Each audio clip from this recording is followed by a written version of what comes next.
BJP सदर को लेकर हलचल तेज हो गई है। सदर के तौर पर भूपेंद्र चौधरी के नाम पर मुहर लग सकती है।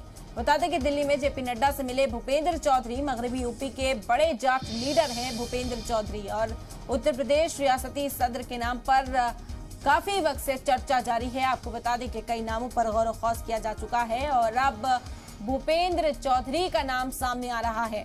भूपेंद्र चौधरी के नाम पर मुहर लग सकती है। दिल्ली में जेपी नड्डा से मुलाकात करने के लिए पहुंचे थे मगरबी यूपी के बड़े जाट लीडर माने जाते हैं भूपेंद्र चौधरी, और कहा जा रहा है कि उनके नाम पर फाइनल मुहर लग सकती है। एक बड़ी जिम्मेदारी है। 2024 में बीजेपी अपना जो परचम इस वक्त बुलंद की हुई है मुल्क में, उसे जारी रखना आगे के लिए भी, और इसी के चलते जो रियासती सदर हैं उसके नाम पर लगातार चर्चा की जा रही है, गौर खौस की जा रही है, ताकि एक मजबूत शख्स को इस ओहदे पर फाइज कराया जा सके। और इसी को लेकर चर्चा तेज है कि भूपेंद्र चौधरी के नाम पर अब मुहर लग सकती है। जेपी नड्डा से मुलाकात करने के लिए भूपेंद्र चौधरी दिल्ली पहुंचे। आपको बता दें कि बड़े जाट लीडर माने जाते हैं भूपेंद्र चौधरी। आवामी राब्ता उनका बखूबी माना जाता है और इसी के चलते उनके नाम पर फाइनल मुहर लग सकती है। चर्चा तेज है। जेपी नड्डा से उन्होंने मुलाकात की। इस वक्त की अहम खबर आप तक पहुंचा रहे हैं। यूपी बीजेपी सदर को लेकर हलचल तेज है। सदर के तौर पर भूपेंद्र चौधरी के नाम पर मुहर लग सकती है। दिल्ली में जेपी नड्डा से मुलाकात करने के लिए पहुंचे मगरबी यूपी के बड़े जाट लीडर हैं भूपेंद्र चौधरी।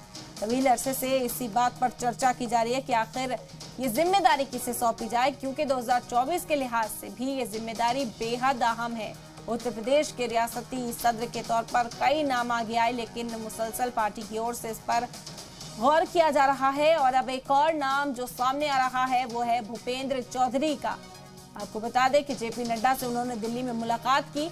मगरबी यूपी के बड़े जाट लीडर हैं भूपेंद्र चौधरी, और इन्हें ये बड़ी जिम्मेदारी सौंपी जा सकती है। उत्तर प्रदेश का रियासती सदर ओहदा अभी खाली है और उसके लिए लगातार नाम सामने आ रहे हैं। इसी फहरिस्त में एक और नाम जुड़ता हुआ भूपेंद्र चौधरी का इस वक्त नजर आ रहा है, और ये इम्कान जाहिर किए जा रहे हैं कि इस नाम पर फाइनल मुहर अब लग सकती है। जेपी नड्डा से मुलाकात करने के लिए दिल्ली पहुंचे भूपेंद्र चौधरी, और भूपेंद्र चौधरी मगरबी यूपी के बड़े जाट लीडर भी माने जाते हैं। अवाम पर अच्छी पकड़ रखते हैं और इसी के चलते उन्हें ये बड़ी जिम्मेदारी सौंपी जा सकती है। भूपेंद्र चौधरी का नाम इस फहरिस्त में आगे। जेपी नड्डा से मुलाकात करने के बाद उन्होंने चर्चाओं का जो बाजार है उसे और गर्म कर दिया है। अब कयास लगाए जा रहे हैं कि भूपेंद्र चौधरी को ये बड़ी जिम्मेदारी सौंपी जा सकती है। देखना होगा कि उत्तर प्रदेश में जो ये बड़ी जिम्मेदारी है, जो ये भार है रियासती सदर का, वो किसके कंधों पर जाता है। पर आपको बता दें कि लगातार कई नाम इस पर आगे आए हैं। कई नामों पर चर्चा मुसलसल की जा रही है। उत्तर प्रदेश के वज़ीर आला योगी आदित्यनाथ हाईकमान के साथ कई बार मुलाकात भी कर चुके हैं इस सिलसिले में, और अब जो नाम सामने आ रहा है, जो इम्कान जाहिर किए जा रहे हैं, वो है भूपेंद्र चौधरी। कहा जा रहा है कि भूपेंद्र चौधरी को ये बड़ी जिम्मेदारी सौंपी जा सकती है। हम खबर इस वक्त की जो आप तक पहुंचा रहे हैं, भूपेंद्र चौधरी का नाम इस वक्त आगे चल रहा है। उत्तर प्रदेश बीजेपी सदर की जिम्मेदारी उन्हें सौंपी जा सकती है।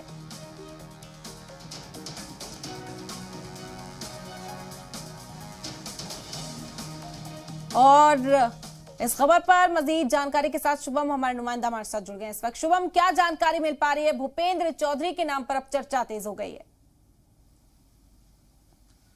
जी बिल्कुल, देखिए भूपेंद्र चौधरी को लेकर के भारतीय जनता पार्टी में अब लगभग बताया जा रहा है कि चीजें एकदम फाइनल हैं और किसी भी वक्त भारतीय जनता पार्टी इसको लेकर के आधिकारिक तौर पर अपना ऐलान कर सकती है। बीते कई दिनों से भारतीय जनता पार्टी अपने प्रदेश अध्यक्ष को लेकर के लगातार बड़ी बैठकों में मंथन कर रही थी।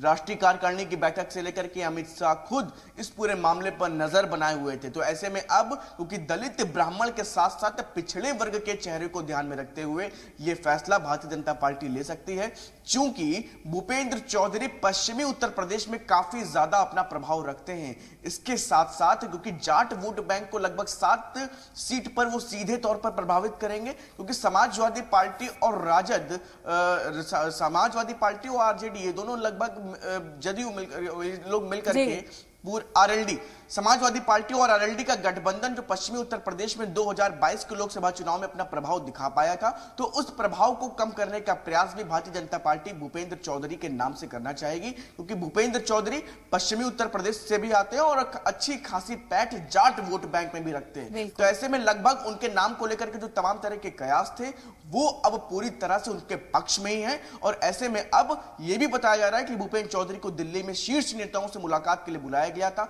संघ के भी कई वरिष्ठ जो पदाधिकारी हैं उनकी तरफ से भी उनके नाम पर मुहर लग गई है। और ऐसे में अब किसी भी वक्त भूपेंद्र चौधरी के नाम का ऐलान प्रदेश अध्यक्ष के पद के तौर पर हो सकता है। बिल्कुल शुभम, माना जाए कि जो जाट तबका है, जो एक बेल्ट मानी जाती है मगरिबी बेल्ट, उसको साफ तौर पर साधने के लिए उत्तर प्रदेश में इस तरह का कदम उठाया जा रहा है, क्योंकि तवील अरसे से गौर खौज किया जा रहा था नाम पर, लेकिन अब जो नाम सामने आया जिस पर फाइनल मोहर, जैसा कि आपने बताया कि लग सकती है, भूपेंद्र चौधरी का वो नाम है। जी बिल्कुल, देखिए कि लगातार बहुत सारे नाम थे, बीएल वर्मा और सुब्रत पाठक, विजय बहादुर पाठक, और ऐसे ब्राह्मण चेहरे के साथ साथ पिछड़े वर्ग की भी तलाश भारतीय जनता पार्टी को थी। तो ऐसे में क्योंकि भारतीय जनता पार्टी लगातार इस तरह से प्रयास कर रही थी, और अगर बीते रिकॉर्ड्स की अगर बात करें तो 2014 और 2019 इन दोनों ही लोकसभा चुनाव में भारतीय जनता पार्टी ने एक ब्राह्मण फेस को ही हमेशा अपना तरजीह दी है लोकसभा चुनाव में। तो अगर इस बार पैटर्न चेंज होता है तो आप समझ सकते हैं कि 2024 का लोकसभा चुनाव पिछलों की राजनीति से जुड़ा हुआ होगा। इसको लेकर के अब किसी भी तरह की दो राय नहीं है, और अब आने वाले दिनों में यह देखना अहम होगा कि भारतीय जनता पार्टी कैसे क्या अपनी रणनीति पर आगे बढ़ती। बिल्कुल, कहा जा सकता है कि 2024 की तैयारी है और उसका बिगुल यहीं से बचता हुआ नजर आ रहा है। शुक्रिया शुभम तमाम जानकारी का।